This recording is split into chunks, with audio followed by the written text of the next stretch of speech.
back over to Sharice. All right. So, Chris, thank you very, very much for that review of the functionality and navigation within the Adobe Connect Room, and for reminding us that this webinar will be recorded. And just also know that if you want a certificate of attendance for participating in today's webinar, please email us at calprohelp@air.org to request your certificate. And then as I prepare to turn this webinar over to our two amazing facilitators, I wanted to make sure that I introduce them. We have Kathleen Porter, who's the Executive Director of CTE and Adult Education in Poway Unified School District, and Dom Gagliardi, who is the Principal of Adult and Career Technical Education with Escondido Union High School District. And they are going to share an amazing presentation on developing strategic partnerships and collaborations. And there will be some time toward the end where you might have the opportunity to ask questions of them, and I know that they'll be asking questions of you throughout. So with that, I'm going to turn over to Dom.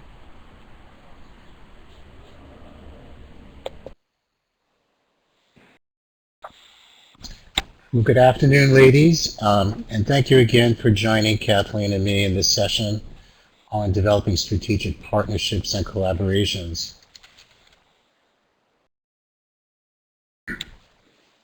Before we review the objectives for the session, we would like to hear from you about what you hope to learn or talk about today.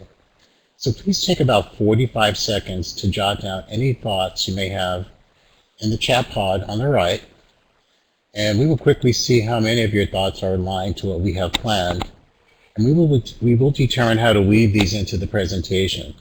And if there's time at the end of the presentation, we will address any questions we had not planned for. So please begin.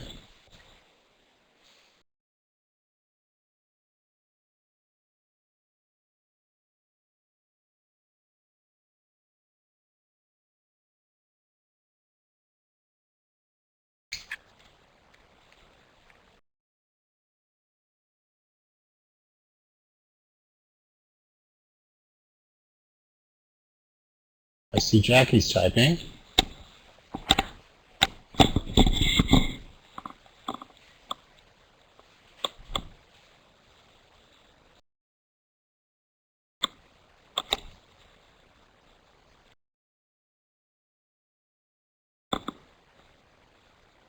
And it looks like we have some other participants joining us, and that will probably happen throughout the presentation.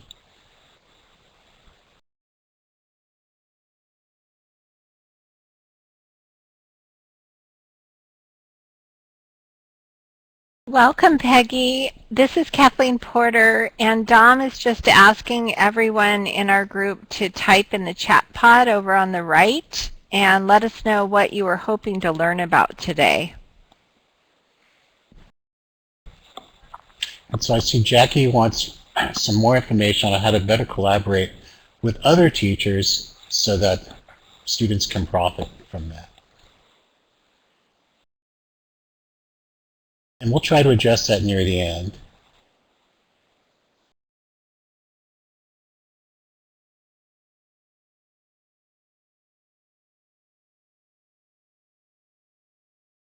I see one other question coming through.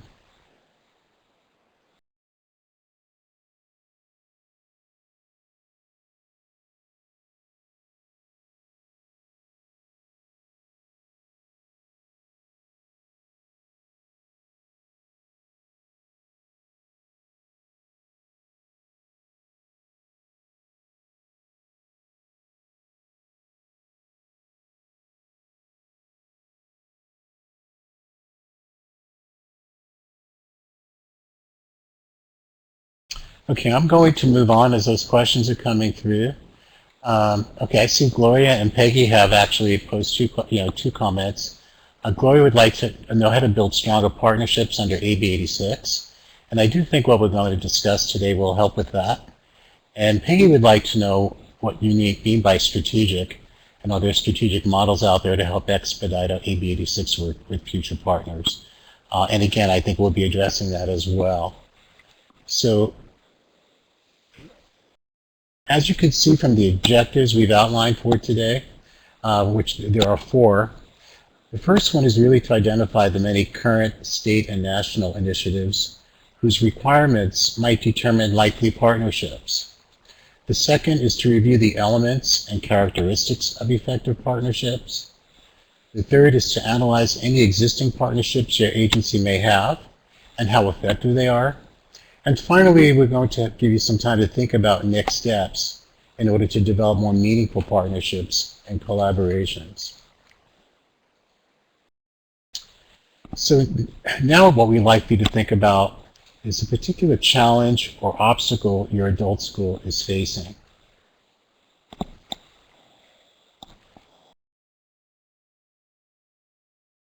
And again, you'll see there's a chat pod on the right-hand side.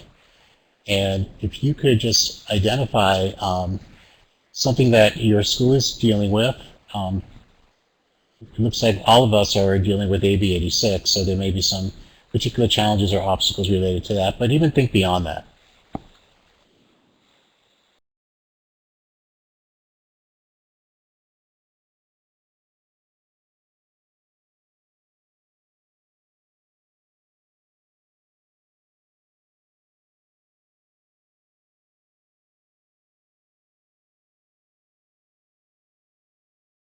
I think we would like you to address something in general that you want to deal with, that perhaps a partnership, and this is in response to Peggy, that perhaps partnering with another agency would help you solve that particular obstacle or challenge that you're trying to solve.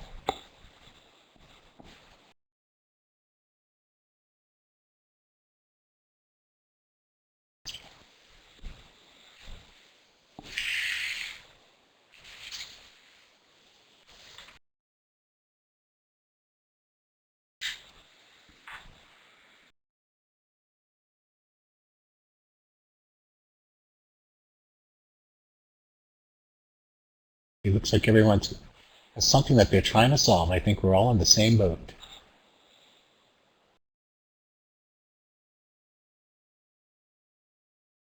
Okay, so Kathleen has chimed in as well that really most challenges can be solved by collaborating with other agencies or other partners. And Gloria wants some information really about how to get partners to the table. So as we continue, and before I turn this over to Kathleen, I'd like for you to think about these 2 quotes as we continue the conversation about developing effective partnerships. The first statement is by astronaut Ron Garan, who stated that collaboration begins with mutual understanding and respect. And these are 2 important pillars in building effective relationships. And the second is from educational leader Douglas Reeves. How true it is that collaboration is not a gift from the gods, but a skill that requires effort and practice. Now I'd like to turn this over to Kathleen.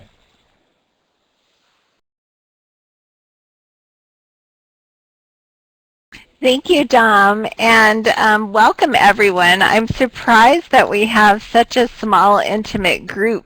I think we had a number of people who had grand hopes of being here today, but I know it's a very busy and hectic time of year. So I'm glad the 4 of you were able to make this a priority. So as Dom said, I'm going to talk about some of the things on our landscape today, these federal and state and even local initiatives that are pushing us toward forming more effective partnerships.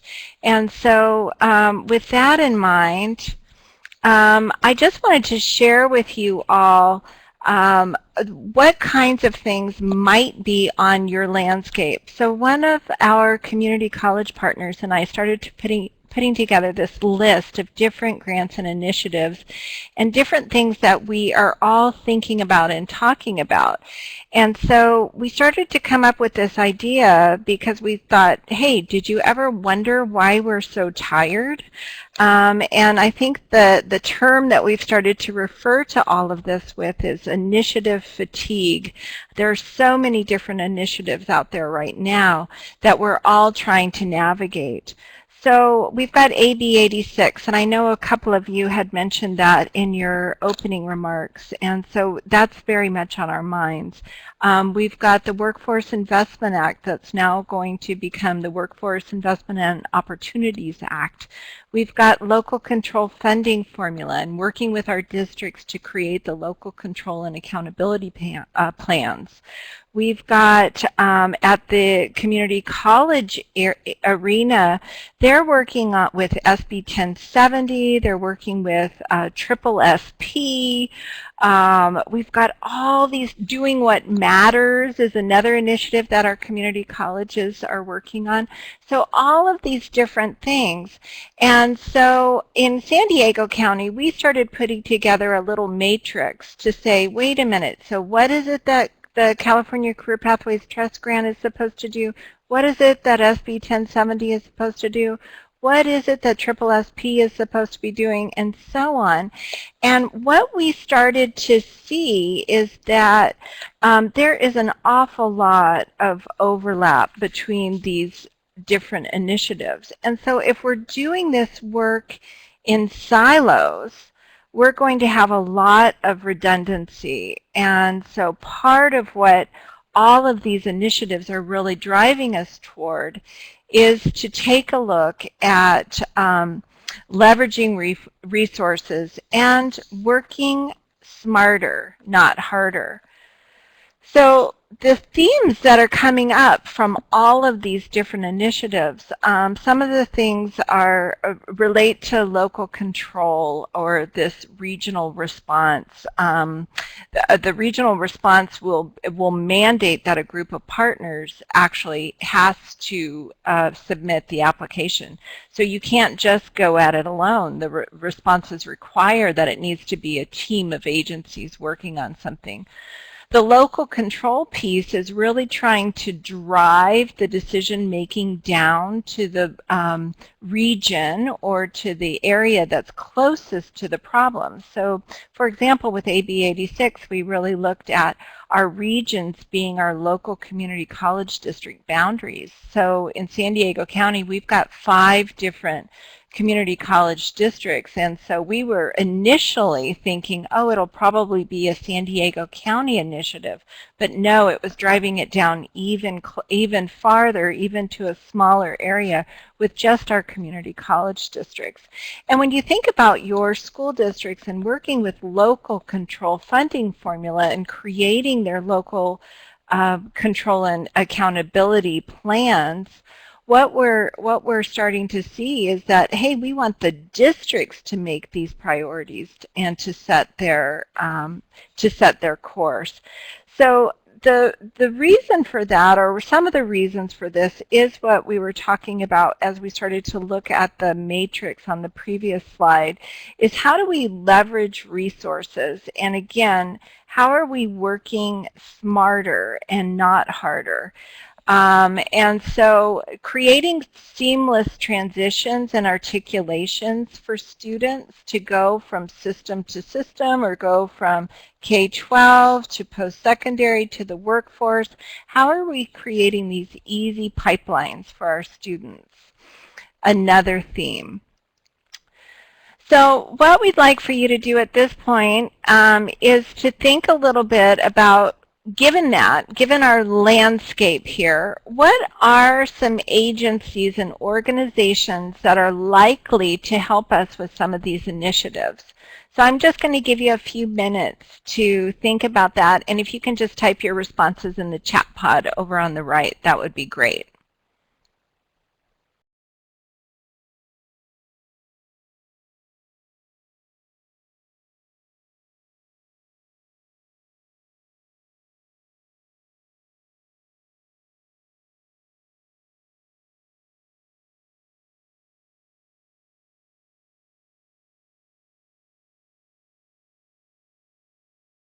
Would you like me to give you some more pointed questions? I don't see that anyone's typing at this moment. So when you think about AB 86, what are some likely agencies and organizations that can help you with that initiative? What are some likely agencies or organizations that could help you with your WIOA work? Any ideas?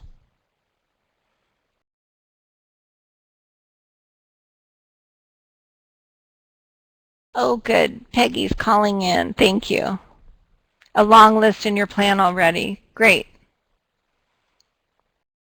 Do you think you have anything that's unusual, Peggy, that somebody else might want to learn about? We've got the obvious partners, community college, our local WIBs.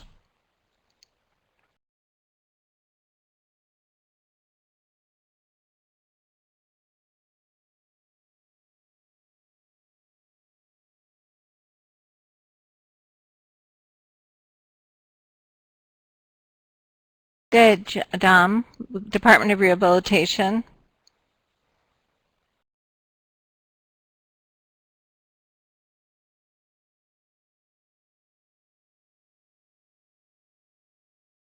Okay, so Peggy, you're specifically struggling with enlisting veteran services, CBOs that are serving veteran services. Okay, thank you for that. Is anybody working with veteran organizations?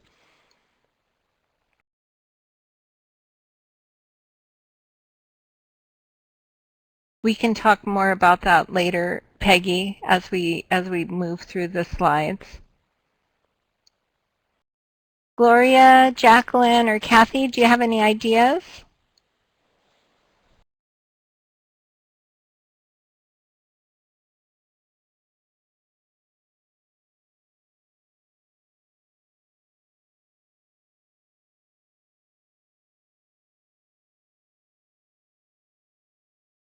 I see Gloria's typing.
Oh, colleges. Thank you, Jacqueline. Dom's saying that he's worked with the Veterans Administration directly to get the courses approved so veterans can use their GI Bill benefits. Also with CBOs who provide some services to veterans.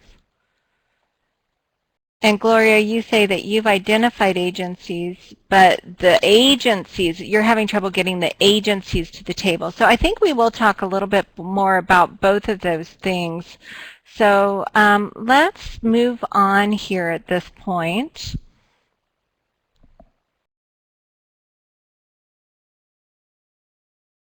So thinking about some of the elements of effective partnerships. And so there's this quote, if you don't know where you're going, how will you know if you get there? And then my favorite variation of this is the Yogi Berra version. So you've got to be very careful if you don't know where you're going because you might not get there. And basically, I think what we would say is in order to develop strategic partnerships, you really have to start with the end in mind.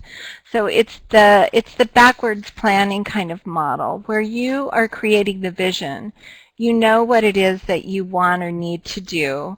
You're gathering and analyzing your data. You know what things you do well. You know what things are getting in the way, or in what areas do you need help. And then you're doing some asset mapping. And by that I mean that you're looking around your organization, your area, and you're knowing what organizations provide services to specific populations, what resources are available to you, and again, who or what agency can help you to solve the problem. So in Good to Great, Jim Collins talks about two concepts that I think are really relevant to us here.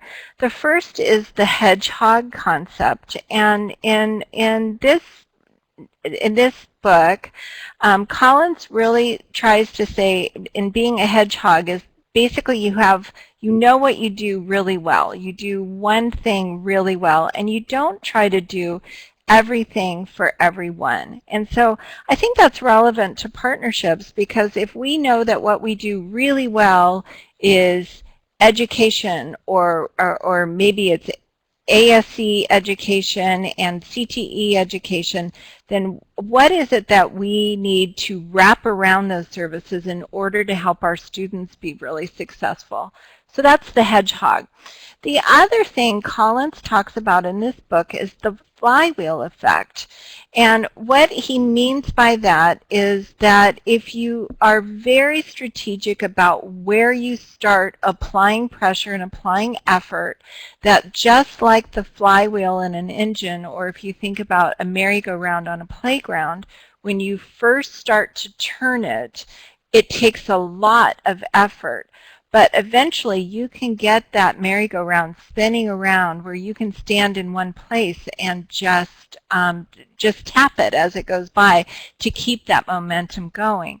So in your agency, when you're starting to look at partnerships, you're really starting to look for the problems that you're trying to solve, the partners that you're trying to bring in that are going to be strategic and help you leverage those resources and to start to build momentum.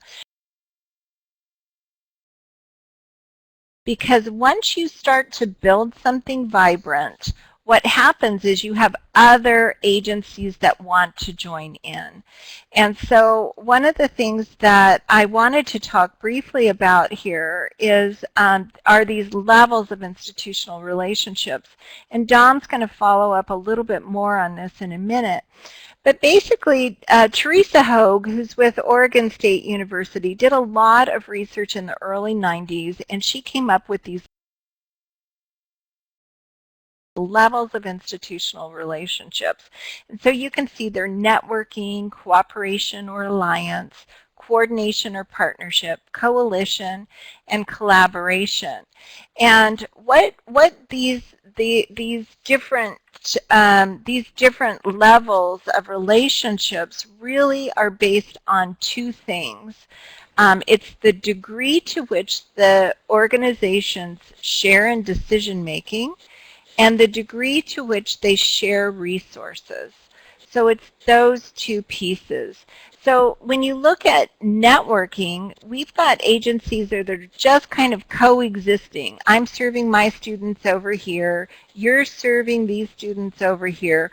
They might be the same students, but we don't really even know that because we're not sharing any data. We're not meeting regularly, all the way to a collaboration on the other end of the continuum where we have some very deliverable outcomes that we're looking for. It's a very deliberate cooperation. We're seeking this other agency out for specific purposes, and it's strategic.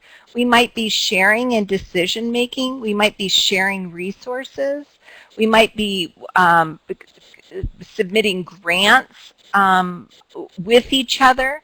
So that's really the continuum that Hogue identifies. So Dom's going to talk a little bit more about how to get to know your partners and the steps to build effective partnerships. And I think what you're going to hear is as you start to uncover those mutual needs, I think you'll have an easier time bringing partners to the table, because part of it is really understanding what their agency wants. Okay, thank you, Kathleen. So in order to build an effective and collaborative relationship, it is critical to know that partner and have a clear idea of what you want the partnership to look like and the purpose it will serve. It's also important to understand the motivation of each partner, to think about what capacity in which the partner will serve. For example, will the role of the partner be one of advisor or truly participatory? And it's important to think about how you keep that partner engaged. So keep these things in mind as well as you learn about the partner institution. First, what are the mission and goals of that organization, and how well do they adhere to that mission? Become familiar with their data outcomes, successes, and challenges. If they have a governing or executive board, who serves on that board, and who in your agency may have connections to them? Think about any past collaborations that may exist between your agency and a potential partner you are considering, and the past effectiveness of that collaboration. And finally, look at the workforce and economic challenges facing your region. Two immediate reasons come to mind. First, many of the initiatives that Kathleen discussed earlier are or will become heavily based in workforce development. And secondly, workforce needs are continually changing. In the past, a particular agency may not have been the most appropriate partner, but due to the changing workforce needs or challenges your region is currently facing, that may no longer be the case. As I stated earlier, it's important to understand the motivation of any agency which you are considering to develop a partnership. So as this slide suggests, it is equally important to distinguish between a sponsor and a partner. When you look at the side-by-side comparisons, the motivation of a sponsor tends to be more focused on business development. That is not to say that a sponsor may not have a more altruistic motivation, where a company may just want to give back to the community. However, more frequently, sponsors are really searching for a return on investment, or are wondering what's in it for me. More common characteristics of a partnership versus a sponsorship include having shared or similar missions, agencies that want to work smarter and not harder, as Kathleen has suggested, and who wish to leverage their resources. And some partners could also be altruistic donors who ask for nothing in return.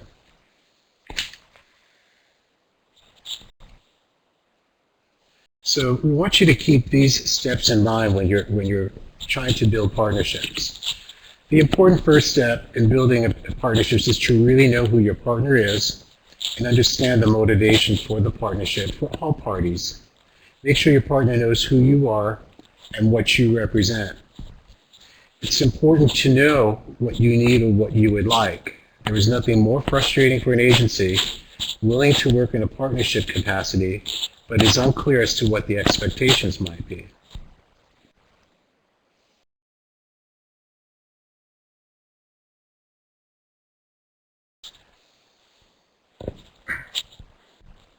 You need to know what it is that you want and why it is so important. What purpose will it serve? And do not be afraid to ask. Think about how structured any agreement between or among the partners needs to be. Does it require a formalized agreement, such as creating a memorandum of understanding or agreement that specifically outlines the expectations and responsibilities of all involved? If so, then also consider the length of time it may take to have these memoranda approved by specific boards if necessary. That it's important to continually evaluate the partnership. What is or is not working, and how is this impacting the effectiveness of the relationship? And finally, there must be regular and consistent communication regarding outcomes and future planning. This will shape the effectiveness of the partnership and will ensure that all partners remain engaged. This particular slide depicts more of a historic look at partnerships. If you think back to the continuum of institutional relationships that Kathleen showed earlier, both of the models shown here tend to represent partnerships that are lower on the continuum. The diagram on the left represents a cluster of agencies that are really just coexisting. There may be some networking occurring and perhaps some occasional cooperation, but the goals and expectations of each agency are not necessarily the same. The diagram on the right depicts a group of agencies that share a common goal or are working towards a common outcome. Again, networking and some level of cooperation and coordination may be taking place, but not everyone is necessarily on the same page. This next example, which we are referring to as the collaborative impact model, depicts a partnership that is more mature in its development and suggests one that exists at the highest level of the continuum. Visually, it portrays a definite common goal, and each agency is working collaboratively and has coalesced to reach that goal. At this point, I would like to share an example that I think demonstrates this level of collaboration that occurred in the city of Escondido. 7 years ago, the Escondido Business Roundtable, where I was a member of its steering committee, recognized the need to develop a local homegrown workforce that would meet the employment needs of a newer, larger medical facility that was being constructed in the community, in addition to other healthcare facilities in the area. One of the criteria in developing that workforce was that it should be more reflective of the community, which is largely Latino here in Escondido.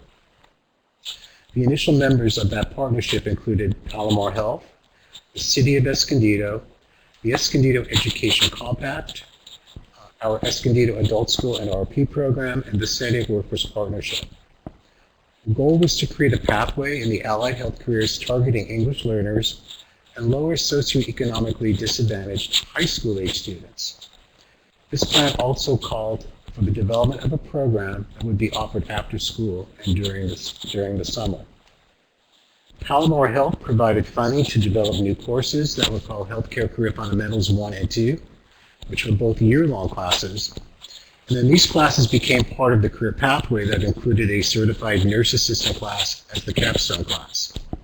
The City of Escondido provided a $125,000 grant to the Escondido Education Compact, which is a local community-based organization that works with at-risk, in-school, and out-of-school youth. These funds were used to hire a case manager who recruited students into the program and then provided case management services, helping to remove any barriers the students might face while the students were enrolled. These funds lasted about 3.5 years, and then the compact identified alternative funds to continue the case management services. Escondido Adult School and RP provided the instructional services for both the Healthcare Career Fundamentals classes and the Nurse Assistant program.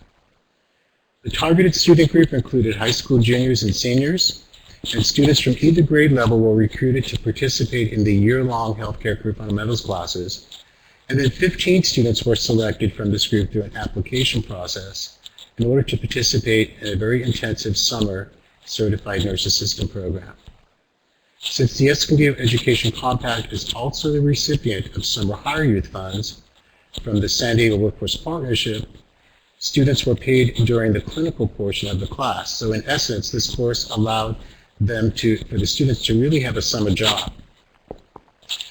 In fact, during the first year, grant funding was available from the Girard Foundation to also support students during the clinical portion of their training. Beginning next week, the 7th cohort of students will be starting the Summer Nurse Assistant program. And to date, 90 students have completed the program, and all but one have passed their Certified Nurse Assistant licensure test. And 100% of those students are now either enrolled in college or in a healthcare program, working in allied health careers or doing both. So I think this program really exemplifies how multiple partners who share a common vision and goal can come together to leverage their resources in order to achieve that goal. So now I'm going to turn it back to Kathleen. Thank you, Dom. And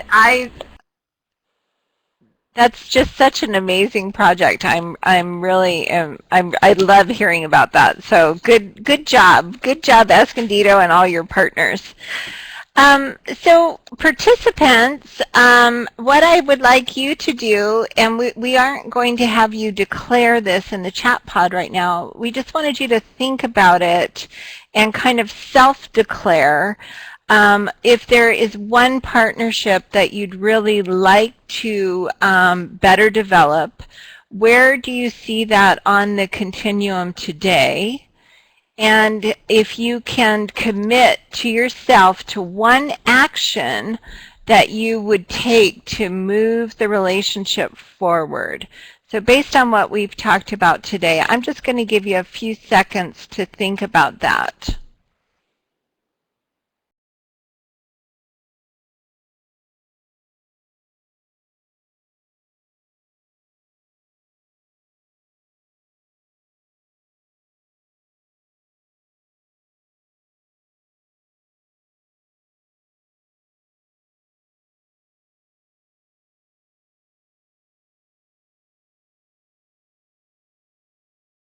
Okay, so I hope you have made a commitment to yourself to take one action to move an existing relationship forward. And next we're going to think about these common challenges. So when we talk to agencies usually about where they're struggling with partnerships, a lot of times things will fall into the lack of resources, so lack of time or lack of money. They might be partnerships that, or the obstacles might be student barriers, so it could be childcare, transportation, could be that the students have low basic skills. Those might be the kinds of student barriers that we're trying to form partnerships to remediate. And then I have this category of other. And so maybe what we want to talk about here is the challenge that was brought up earlier about getting partners to the table. How do you get partners to engage? So I think I'll just type that. And if you guys can take a little time, we've allotted a few minutes for us to just think about which partners might help us solve some of these problems. So if you want to take a little time to engage in these, that would be great. I'm going to mute my microphone while we're all typing and then come back to you in just a few minutes.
Okay, I'm going to bring us back together now and see if there are some things here that we can take away. So lack of resources, so either time or money, finding a partner, finding some grants that can help fund the needs at your schools. As Dom talked about, there are some altruistic folks in the community, and so you might be able to stumble upon one of those, but if not, it's just identifying an agency that wants to promote some of the services that you have. Dom also talked about different organizations that fund training. So whether it's Veterans Affairs or your local WIB, Department of Rehabilitation, those might be for individual students, ways to help with funding. We also have a partnership with our local Cal State University at CSU San Marcos for interns who are helping us prepare a college and career readiness fair. So there may be, when time is an issue, there may be ways to use interns to do that work, or if you can find other agencies that have a similar need. So in other words, like maybe our Chamber of Commerce would be really interested in doing a career fair, and so are we. Can we partner with our Chamber of Commerce in order to provide that? Dom talks about developing MOUs with agencies to provide specific kinds of services, so ASE and ABE on a free-for-service basis. The idea of using your district transportation to provide services and routes for adult students. Jackie, you brought up the point, or Jacqueline, you brought up the point of providing partners with reliable people to do childcare. The other thing I was noticing about childcare, Dom's program, Dom's school is in a high school district, and so his program actually has childcare on the site.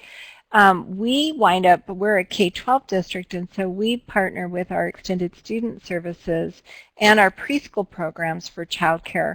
But we don't have a good option currently for our little bitties, and that's something, so the infants, and so that's something that we are still struggling with and trying to address. Let's see. Oh, and then Jacqueline, you talked about as the students get out for the summer and parents need to stay home rather than attend school.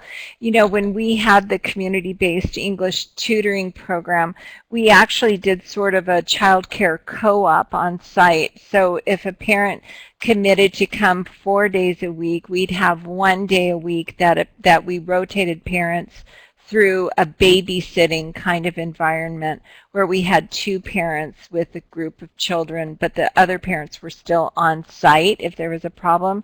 So something like that can sometimes address that need. And then this idea of how to get partners to engage. And for me, I'm thinking, Dom went with marketing, thinking about how can you market to partners to see if there are agencies that can help out with other efforts. I think it's also just this idea of when you're doing that asset mapping or you're looking at your community resources, it's looking at the partners and really understanding their needs, so that it's a mutually beneficial arrangement where you can do this for them and they can do this for you. I think people have to see value in the partnership on both sides in order to be really engaged in that. So let's go back to our presentation now. And let's see here. So I'm going to turn it back over to Dom. He's going to wrap things up for us. So at this point, we are curious if you still have any other questions for either Kathleen or myself. And I know Gloria or Jacqueline, one of you had indicated at the onset that you would like to have some strategies for developing partnerships with fellow teachers. And I know we have focused on mostly developing partnerships and collaborations with other agencies for real big picture types of things. However, I think some of the same strategies and characteristics of a partnership would apply to, working with a small group of teachers as well. I mean, everyone needs to still have that same shared vision and goal, and there needs to be a certain level of trust, I think, for that type of collaboration to happen. So I do hope that you can take some of the strategies we've pointed out and maybe drill that down to a much smaller group, or for something to happen amongst staff as well. We would like to share some resources though with you on this next slide. The first one is with the National College Transition Network website.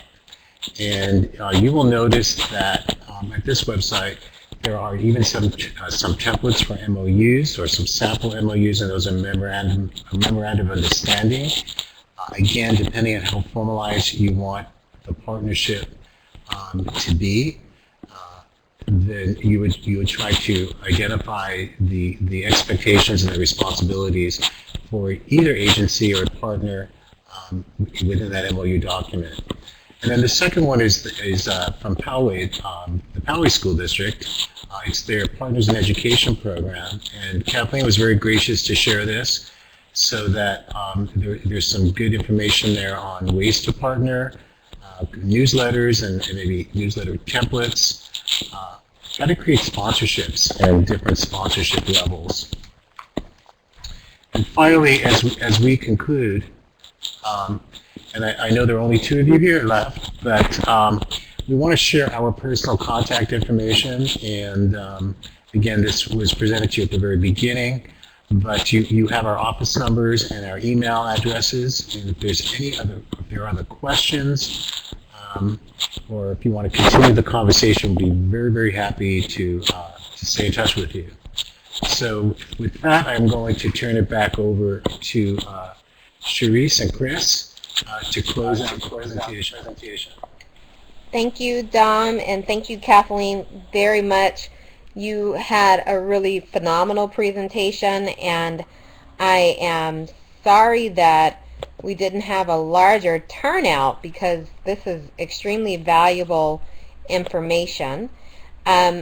We are at our closing slide now, and if you want to download the presentation or to upload the presentation, you'll see the PowerPoint in the center pod on the bottom, and you can upload that and save it to your computer. Thank you, Chris, for the arrow there. And then on the far right-hand bottom corner, we have our evaluation form. And it is really important to us that you give us feedback on the webinars. We try to present you with what we believe is relevant and important information in a short time frame so it doesn't take much out of your day as administrators. And so we love to hear your feedback for potential topics for next year, as well as any comments on the session today. And again, I want to thank Dom and Kathleen, and thank you, Gloria and Jacqueline, for participating today. And we look forward to seeing you in our future webinars. Thanks so much. Bye-bye.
Jacqueline, this is Chris. I'll keep the meeting room open for a little bit longer to give you time to download the handout if you would like.